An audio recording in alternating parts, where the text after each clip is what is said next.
നിങ്ങളുടെ പാർട്ട്ണറുടെയും ആ ഒരു ബന്ധം നല്ല സ്ട്രോങ് ആക്കാൻ വേണ്ടിയിട്ട് ഉള്ള ഒരു 3 ടിപ്സ് പറഞ്ഞു തരട്ടെ. അതിൽ ആദ്യം തന്നെ പറയാനുള്ളത്, നിങ്ങൾ തമ്മിലുള്ള ഒരു ക്വാളിറ്റി ടൈം സ്പെൻഡ് ചെയ്യുന്നുണ്ടെന്ന് ഉറപ്പുവരുത്തുക.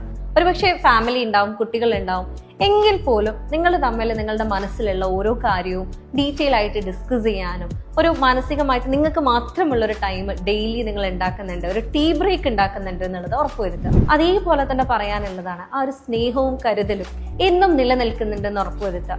ഒരുപക്ഷെ നിങ്ങളെ പാർട്ട്ണർ പോകുന്ന സമയത്ത് ബുദ്ധിമുട്ടുള്ളതായിരിക്കും, തലവേദനയോ എന്തെങ്കിലും അസുഖങ്ങൾ ഉണ്ടെന്നുണ്ടെങ്കിൽ, അല്ലെങ്കിൽ ജസ്റ്റ് ഒന്ന് വിളിച്ച് ഫുഡ് കഴിച്ചോ, ഓക്കെ അല്ലേ, ഇന്ന് പ്രഷറൊന്നും ഇല്ലല്ലോ, എന്താണ് അവസ്ഥ എന്നുള്ളതൊന്ന് അങ്ങോട്ടും ഇങ്ങോട്ടും അന്വേഷിക്കുക എന്നുള്ളത്. അതേപോലെ തന്നെ ചിലപ്പം വീട്ടിൽ ഓടി വരുന്ന സമയത്ത് ഒന്ന് ബാഗൊക്കെ ഒന്ന് ഊരിയിട്ട് അല്ലെങ്കിൽ ഡ്രസ്സൊക്കെ ഒന്ന് മാറ്റി സോഫയിൽ കിടന്ന് ആ ഒരു ഫോൺ എടുത്ത് റിലാക്സ് ചെയ്യുന്നതിന് പകരം നിങ്ങളുടെ പാർട്ട്ണറിനെ പോയിട്ട് ഒന്ന് ഹഗ് ചെയ്ത് ഒന്ന് കെട്ടിപ്പിടിച്ചൊരു ഉമ്മൊക്കെ കൊടുത്തു കഴിഞ്ഞാൽ നിങ്ങൾക്ക് ഫീൽ ചെയ്യുന്ന ആ ഒരു മാനസിക ബന്ധവും ആ ഒരു റിലാക്സേഷൻ എന്ന് പറയുന്നത് ഒരിക്കലും പറഞ്ഞാൽ അറിയിക്കാൻ പറ്റാത്തതാണ്.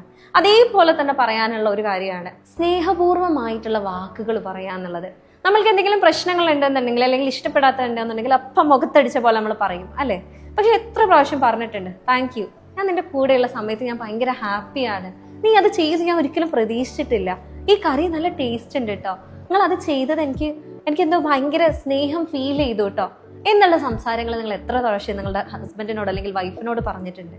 ഇത് ഡെയിലി പറയുകയാണെന്നുണ്ടെങ്കിൽ നിങ്ങൾക്ക് ആ ഒരു ഡീപ്പ് റൂട്ടഡ് ഫീലിംഗ് പരസ്പരം ഉണ്ടാകാനും ഒരിക്കലും നിങ്ങൾക്ക് തമ്മിൽ പിരിയാതിരിക്കാൻ പറ്റുന്ന രീതിയിൽ അല്ലെങ്കിൽ ഡെയിലി നിങ്ങളുടെ ഈ ഒരു ബന്ധം സ്ട്രോങ് ആക്കാൻ നല്ല രീതിയിൽ ഇത് സഹായിക്കും.